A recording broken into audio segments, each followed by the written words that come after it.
Hello बच्चों, कैसे हो? आपका स्वागत है त्रिपान स्टडी सेंटर में। आज जो हम करने जा रहे हैं एनसीईआरटी सीबीएसई के जो है कक्षा 11th की इतिहास, जो ये काफ़ी महत्वपूर्ण है समय की शुरुआत से।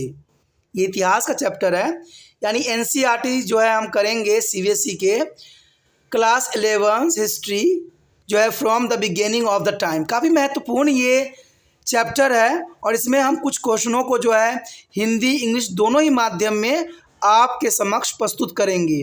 और ये एग्ज़ाम व्यू से भी काफ़ी महत्वपूर्ण रहेगा। यहाँ तक कि एग्जामिनर इससे अधिक कोई क्वेश्चन नहीं पूछा जाएगा जो क्वेश्चन हम यहाँ पर डिस्कस करेंगे।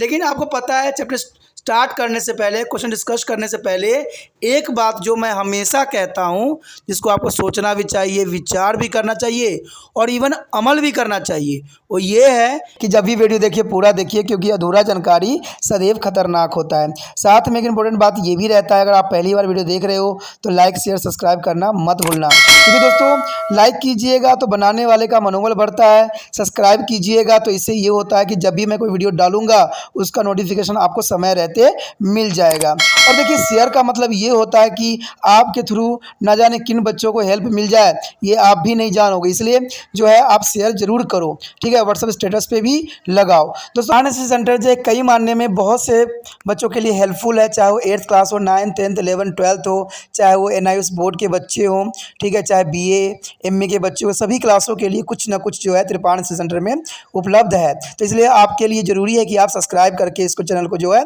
सेव कर लो, नहीं तो बाद में अगर रिसर्च करोगे तो शायद आपको ये चैनल प्राप्त ना हो। तो इसलिए सोचना नहीं, विचार नहीं करना है, सब्सक्राइब करके जो है अपने पास सेव करना है। दोस्तों ये तो बात था आपके लिए, लेकिन अब देखते हैं हमारा आज टॉपिक क्या है। The next important question arrive here, how does the early man pursues his food? Explain. There is a most important question here. The early man pursues his food here. The early man pursued his food through a number of ways. The early man pursued his food through a number of ways. Some of these ways is listed below here. First of all, here procedure a gathering. The first of all here gathering. For his food item, early man was totally dependent on the nature. Totally dependent on the nature. He was a pastoralist of nomad who is a keep on the boundaries, and in the very beginning he was a food gatherer.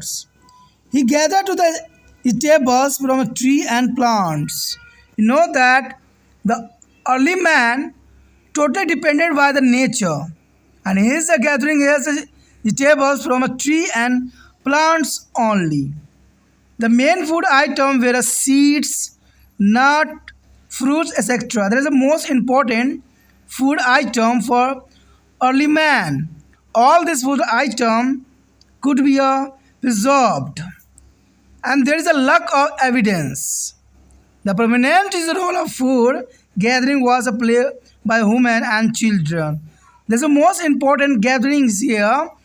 There is a lack of evidence, but there is a main food items here, seed, nut, fruit, etc.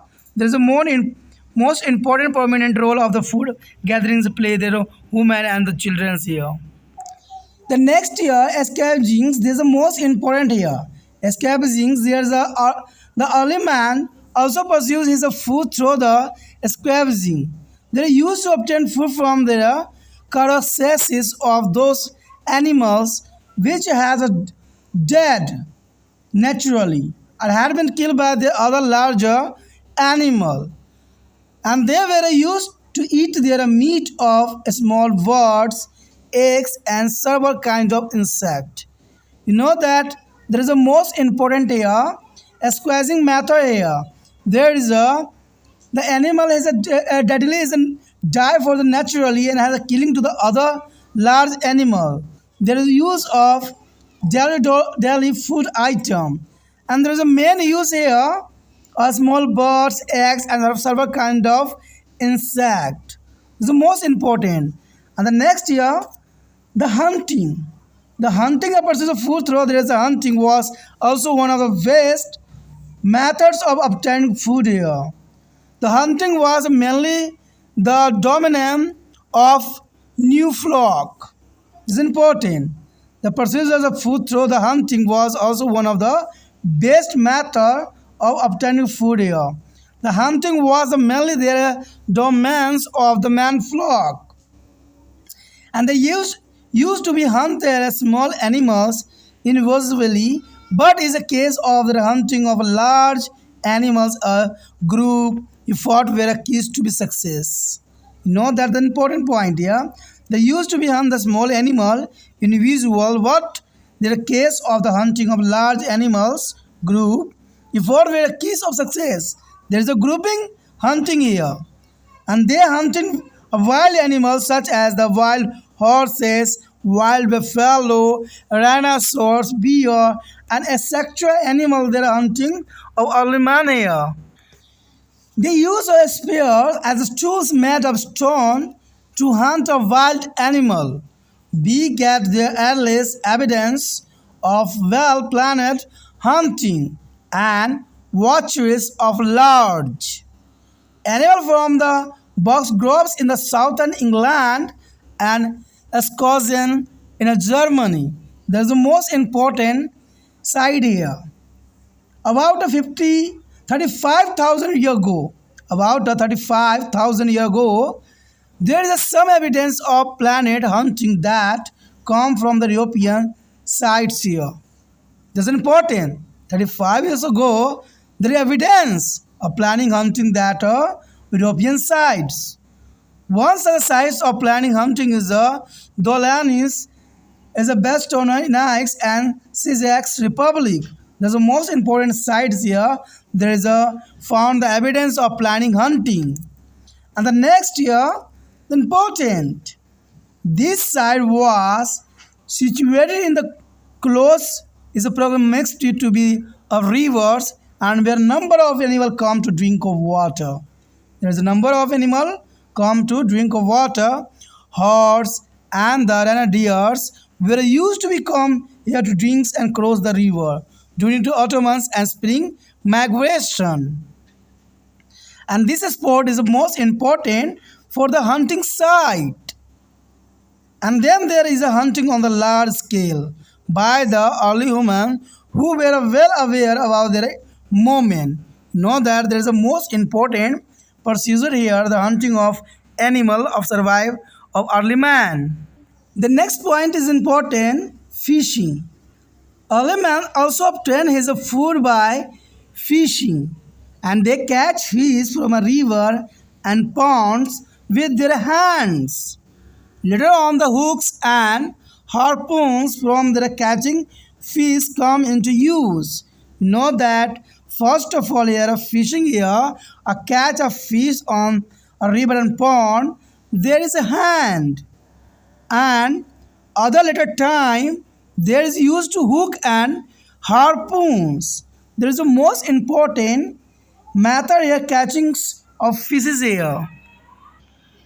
हमारे समक्ष जो आगे आया है question काफ़ी महत्वपूर्ण है कि आरंभिक मनुष्य अपना भोजन कैसे प्राप्त करते थे, यानी आदि मानव के जो काल था उसमें भोजन प्राप्त करने की क्या पद्धति थी, किस प्रकार वो भोजन अपना जो है प्राप्त करते थे। तो ये काफ़ी महत्वपूर्ण यहाँ पर क्वेश्चन है समय की शुरुआत के चैप्टर के अंतर्गत, और ये एग्जामिनर का बहुत काफ़ी फेवरेट रहा है। क्वेश्चन जैसे मर्जी घुमा के आ जाए, आपको सिर्फ इतना दिमाग में रखना है कि आदि मानव कैसे भोजन प्राप्त करते थे, उनके क्या तरीके थे, क्या टेक्निक थे। तो ये काफ़ी महत्वपूर्ण क्वेश्चन है एग्ज़ाम व्यू से। इसमें देखा जाए तो ये काफ़ी महत्वपूर्ण भी रहेगा। आरंभिक मनुष्य अपना भोजन अनेक तरीक़ों से प्राप्त करता था। कुछ तरीक़ों को जो है यहाँ पर दर्शाया गया है और आपके समक्ष प्रस्तुत किया गया है। सबसे पहला मेथड यही था उनको भोजन जो है प्राप्त करने का, संग्रह करके।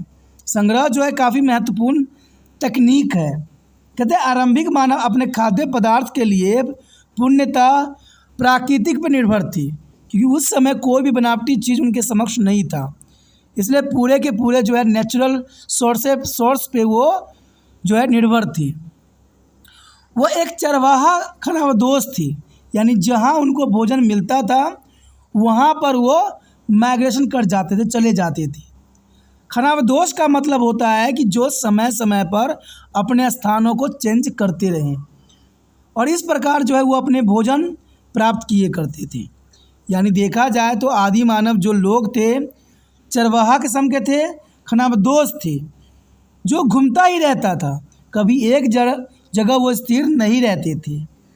शुरुआत में वो भोजन इकट्ठा करने वाले व्यक्ति थे क्योंकि वो घूम घूम के जो है भोजन इकट्ठा करते थे और वो किसी प्रकार के समय शिकार करने के लिए सक्षम नहीं थे। उन्होंने पेड़ पौधे से खाने का सामान इकट्ठा किया करते थे, जो पेड़ पौधों से नेचुरली उनको मिल जाता था उसी पे वो निर्भर हुआ करते थे। इनका देखा जाए तो मुख्य खाद्य पदार्थ जो थे बीज थे, अखरोट थे, फल थे, जो प्राकृतिक में मिलते थे। इन्हीं से अपना जीवन का जो है वो यापन करते थे और खानाबदोश के जीवन जो है व्यक्त किया करते थे। इन सभी खाद्य पदार्थों को संरक्षित किया जा सकता था और ये कई कई सालों तक रखा जा सकता था, इसलिए इन चीज़ों को वो काफ़ी प्रायोरिटी दिया करते थे। साक्ष्य का बेशकली अभाव है, लेकिन भोजन संग्रहालय में प्रमुख भूमिका महिलाओं और बच्चों ने निभाई। देखा जाए तो भोजन को इकट्ठा करने में उस समय भी महिलाओं की काफ़ी महत्वपूर्ण योगदान था। बेशकली हमारे समक्ष इसका अभी साक्ष्य प्राप्त नहीं है, लेकिन ये सच बात थी कि महिलाएं जो थी खाद्य पदार्थ को संग्रह करने में अपना महत्वपूर्ण योगदान दिया करती थी।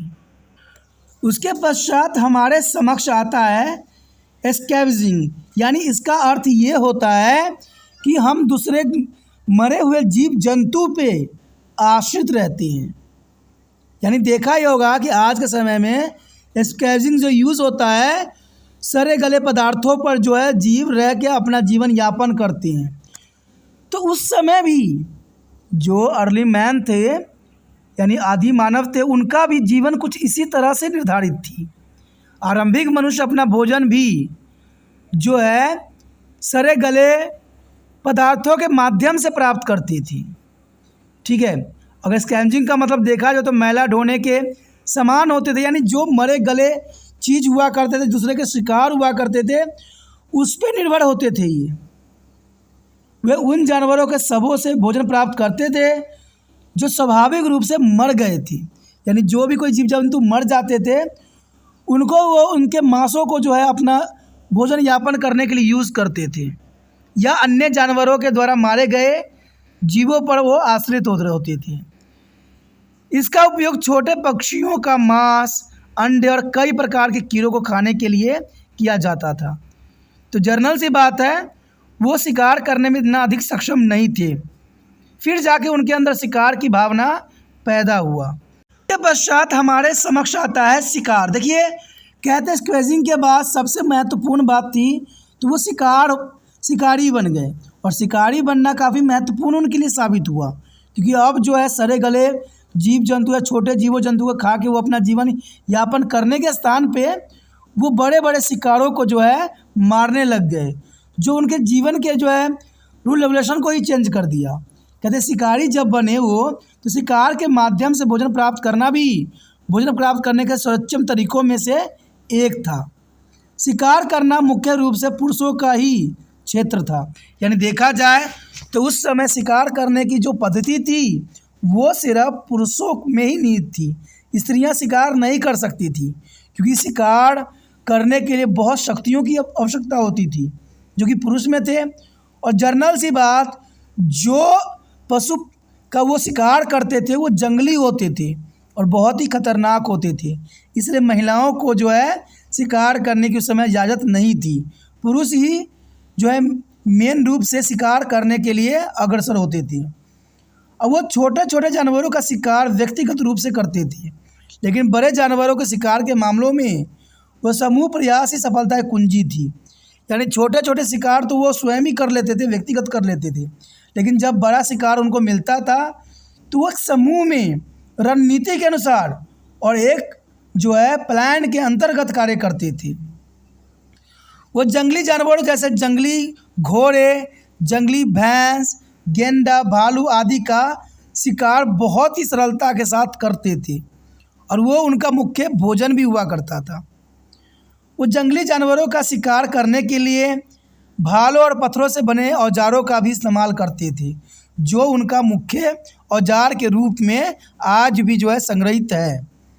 बड़े जानवरों को जो है सुनियोजित शिकार कत्लेआम के सबसे पुराने साक्ष्य हमें दक्षिण जो इंग्लैंड के बक्सगरोवा और जर्मनी के से सोनिगेन से मिलते हैं। यानी देखा जाए तो जानवरों के जो सुनियोजित शिकार करने का जो तरीका थे वो इंग्लैंड और हमें जर्मनी के जो है खोजकर्ताओं के अंतर्गत प्राप्त होता है, जो कि काफ़ी महत्वपूर्ण शिकार करने की पद्धति थी। लगभग देखा जाए तो 35,000 वर्ष पूर्व योजनाबद्ध शिकार के कुछ प्रमाण हमें यूरोपीय स्थलों से जरूर मिली है, जो कि काफ़ी महत्वपूर्ण थे उस समय। कहते हैं नियोजित शिकार का ऐसा ही एक स्थल चेक गणराज्य में जोलिनी वेस्टोनिस में मिले हैं।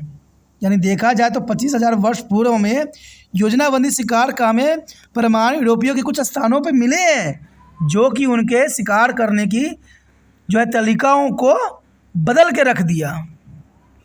और देखा जाए तो आगे कहते हैं यह स्थल एक नदी के निकट स्थित था। यानी जो स्थल हमें मिली है यूरोपीय क्षेत्र में वो एक नदी के निकट स्थित था, जहाँ बहुत से जानवर पानी पीने आते थे। देखिए शिकार करने का सबसे अच्छा वैकल्पिक स्रोत जो होता है कोई नदी हो सकता है, क्योंकि यहाँ पर सभी प्रकार के जानवर जो थे पानी पीने जरूर आते हैं। और आदि मानव लोग भी इस बात को भली भांति समझते थे, जानते थे कि वहाँ पर जानवर पानी पीने जरूर आएंगे। और पतझड़ और बसंत प्रवास के दौरान घोड़े और बारहसिंगे पानी पीने और नदी पार करने के लिए यहाँ आते ही थी। और उस समय के फिरात में ये सदैव जो अलर्ट रहते थे। फिर उनका बड़े पैमानों पर शिकार किया गया और शुरुआती मनुष्य द्वारा जो उनके आंदोलन के बारे में अच्छी तरह से जानते थे। और ये काफ़ी महत्वपूर्ण है। देखा जाए तो ऐसे मौके का वो सदैव ही इंतज़ार करते थे जब ये जानवर सब माइग्रेशन करके किसी दूसरे क्षेत्र में जाते थे, तो उस स्थान का उस रास्ते का वो प्रयोग करते थे। तो इसीलिए आदि मानव के लिए वो समय काल कहते हैं बहुत काफ़ी महत्वपूर्ण होती थी शिकार करने के लिए। तो शिकार होने के नाते वो हर तरह के जो है रूल रेगुलेशन अपनाते थे, जिससे वो अपना जीवन जो है यापन चला सके। तो ये शिकार करने की बहुत महत्वपूर्ण पद्धति थी। और यहाँ तक कि वो मछली पकड़ना भी भली भांति उस समय जानते थे। और इसके लिए वो आरंभिक मनुष्य अपना भोजन मछली पकड़ने से भी प्राप्त करते थे, और वह अपने हाथों से नदियों और तालाबों में मछलियाँ पकड़ा करते थे। यानी वो हाथों का उपयोग करते थे। कोई उनके पास औजार नहीं होता था मछली पकड़ने के लिए, तो हाथों का वो बेखूबी मछली पकड़ने के लिए जो है किया करते थे। बाद में मछली पकड़ने के लिए कांटों और भालाओं का प्रयोग होने लगा, जो उनके जीवन को और भी बदल के रख दिया। तो देखा जाए तो यहाँ पर आदि मानव जो थे समय समय के साथ अपने जीवन में तब्दीलियाँ लाया करते थे और पुराने चीज़ों को छोड़ के नए चीज़ों को अपनाने की कोशिश किया करते थे। तो ये उनके लिए बहुत ही काफ़ी महत्वपूर्ण था। आगे क्वेश्चन दोस्तों और भी महत्वपूर्ण रहेगा आप लोगों के लिए, तो आप बने रहे तिरपान स्टडी सेंटर के साथ। अगर ये वीडियो समझ में आई, ये क्वेश्चन समझ में आया, आपको मन से अगर समझ में सच्ची आया है, तो जर्नल सी बात है आपको भी तिरपान स्टडी सेंटर के लिए कुछ कार्य करना है और जितना हो सके इस वीडियो को शेयर करना है। और शेयर करने के लिए कुछ नहीं करना है, यूट्यूब से लिंक को कॉपी करना है और व्हाट्सएप स्टेटस पे लगा देना है। जर्नल सी बात है, अगर पहली बार वीडियो देख रहे हो, पहली बार मेरे चैनल पे आए हो, तो आपको पता ही है कि तिरपान स्टडी सेंटर बहुत ही महत्वपूर्ण है। चाहे 8th क्लास से लेके MA तक के बच्चों के लिए सभी वीडियो उपलब्ध है। और ये सारे वीडियो आपके लिए ही है, लेकिन आप जिस कक्षा में पढ़ते हो उसका वीडियो कब बनेगा, कब मिलेगा, इसका प्रावधान समय के अनुसार होती है। अगर आप सब्सक्राइब करके नहीं रखोगे वीडियो चैनल को, तो जर्नल सी बात है उन वीडियो आपको शायद प्राप्त न हो पाए, क्योंकि आपको ज्ञात ही नहीं रहेगा कब तिरपान स्टडी सेंटर किस क्लास की वीडियो डाल रहा है और कब जो है आपके लिए महत्वपूर्ण हो जाएगा। तो अच्छा है कि नोटिफिकेशन आप चेक करते रहिए, तभी जो है पढ़ने का मज़ा भी है। कहते हैं आप स्कूल के नोटिफिकेशन तो चेक करते रहते हो, लेकिन वीडियो का भी नोटिफिकेशन चेक करना ज़रूरी है, क्योंकि जहाँ से आपको समझ में आता है तो सब्सक्राइब करना ही सही बुद्धिमानी है। तो सोचिए नहीं, विचार न कीजिए, चैनल को सब्सक्राइब करके अपने मोबाइल में सेव कीजिए।